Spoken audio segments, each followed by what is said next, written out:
Hello. Hey, how's it going? Good. Could you go ahead and introduce yourself and tell us where you're from? Hi, my name's Leland Melvin, and I'm from Lynchburg, Virginia. Had a chance to fly in space a couple times as an astronaut, and trying to bring all of that space stuff and everything STEM and STEAM related back to the kids here in Lynchburg, Virginia. Awesome. All right, first question. What are some of your key influences in music and how has that shaped your style? Oh my goodness, Earth, Wind, and Fire, the Brothers Johnsons, y'all know about those people. Um, some people like Rush and Yes, and I think, when you listen to lots of different types of music, you look for talent. You look for people that are doing, even if it's a country song, some people don't like country and western, but I like talent. And if it's a good, talented artist, I'll listen to it and bring it into my repertoire of sounds and things that, keep me excited and motivated. Hmm. Can you share a bit about your experience growing up in a musical household, especially with your dad being involved in music? Yes, my dad was in our household, my household was really me lifting up these big PV speakers that were taller than me and taking them to the gigs that they were playing around Lynchburg. My dad was a drummer. He sang. He had a 12-piece band, horn section, Fender Rhodes piano. So I was helping set up all these things and listening to these incredible musicians playing in the basement, practicing.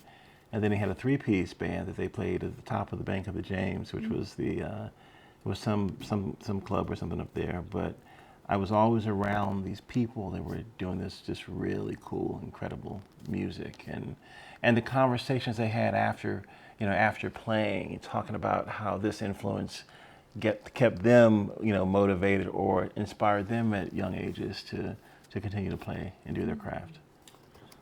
Okay. How do you see music and science colliding in the future, particularly in a place like Lynchburg? Music and science has always collided because, when I think about STEM education, I really think about STEAM education because it's science, technology, engineering, the arts, and mathematics, whether it's music, whether it's language arts, whether it's culinary arts. They're all involved in the process of building a space station or working on a space shuttle or making a building. That's all involved. And so when I think about Lynchburg and music, we have the Academy, we have this new music hall, we have all these artists around here that are creating these sounds and these things. And the art influences the music, the engineering influences the music. It's all connected. And when I was in space, I'll never forget this. Quincy Jones called me. Now, Quincy Jones, right? This incredible producer calls me and says, Leland, he said, math and music are the two true absolutes that use the right and left side of the brain. So if you really know math, you know music too. Because music is a series of waveforms that combine, constructively and destructively to create these sounds that we're playing. And so all of the advances in sound technology and sampling and all these things, it's in the chips, it's in the processors, but it's in the music. So they're really all combined. And I think the more that we can allow our kids to realize that everything is a continuum of science, technology, engineering, arts, and mathematics. Like when you're beating on a pot or a pan, you're hearing the timbre of the pan. That's the sound that size pan generates. So that's an acoustics experiment as you're beating on pans. So if you're a metallurgist and you're making pans, you could be making drums, steel drums to play in a Latin band or something. So I think we sometimes are telling our children that you can either do this, you can do this, you can do this. And sometimes they are not. They're not molded to do, they're molded to do the whole package. So don't limit them from the jump by saying, hey, you have to do this or this or this, you can do STEAM. Okay. Can you talk about any recent projects you're working on that blend your passions with science and music?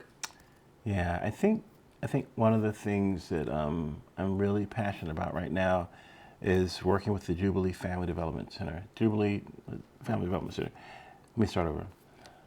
One of the things that I'm really passionate about now is getting kids to see what is possible. And I've been working with Dr. Sterling Waller at the Jubilee Family Development Center, where kids are now, we have a new wing that's being built to do podcasting. And so podcasting can have musical elements in it, can video podcasting. You can put anything into a podcast you want. And so they're learning how to be their own little reporters. And Mark Spain at WSET, he actually helped this funding raise take place so that maybe you're going to have another Mark Spain coming out of Jubilee, or you're going to have a musician or an artist or an engineer or an astronaut. So it's like mission possible for these kids to see themselves in STEAM education, where music and math and all these things collide. As part of your experience with the Jubilee STEAM program, how does music factor into the way you view STEM education today? Um, I think as we look at the future of education, not just STEM education, but STEAM education, because really, if someone's an artist and they're drawing a building, maybe their interest in art will make them want to be a civil engineer or be an architect or be something. So I think our creative side of and listening to the sounds of, like when you walk across this floor in here, you'll hear creaks and moans and things, and why does that happen? What is the structure underneath this floor really like, and how is it connected together? And so buildings, cars, things have resonant frequencies that let you listen to them, how healthy they are. If the engine is out of sync, it's going to be making a different sound than it does when it's finely tuned.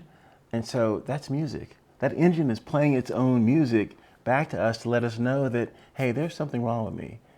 Get me fixed, even before the lights come on, the engine light. So I think when we're in tune, no matter what we're doing, to the music that's around us in the universe, because the universe is talking to us all the time, and we just have to listen and be connected to it.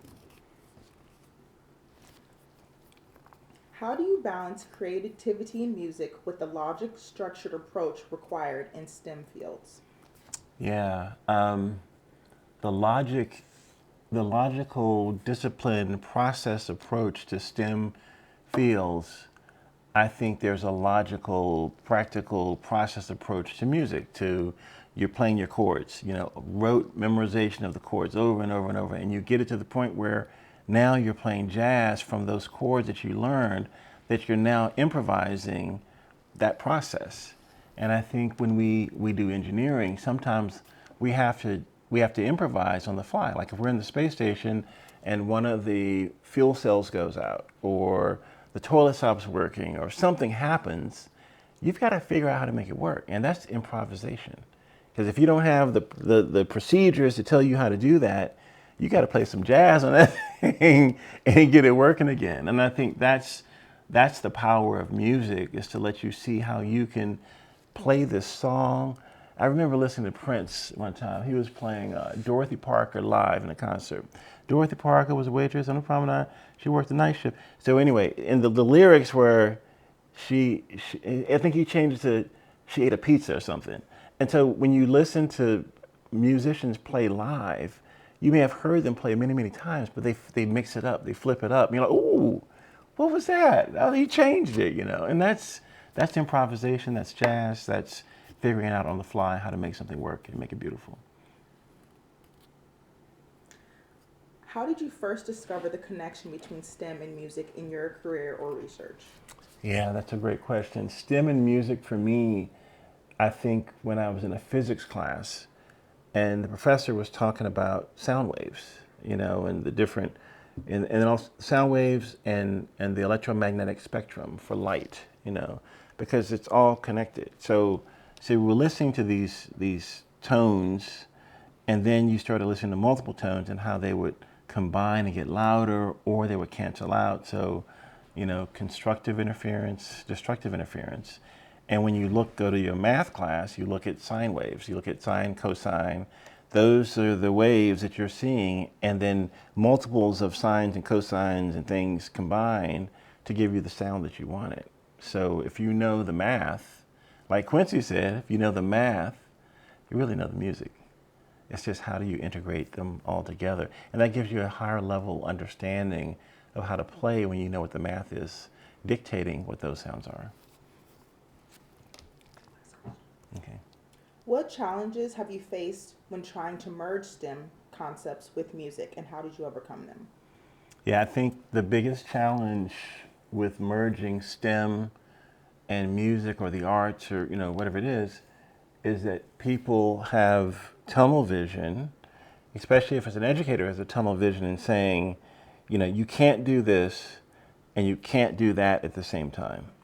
And so they're limited to what they understand with fusing the universe, basically, which is what we learn about everything, and how to have them coming together.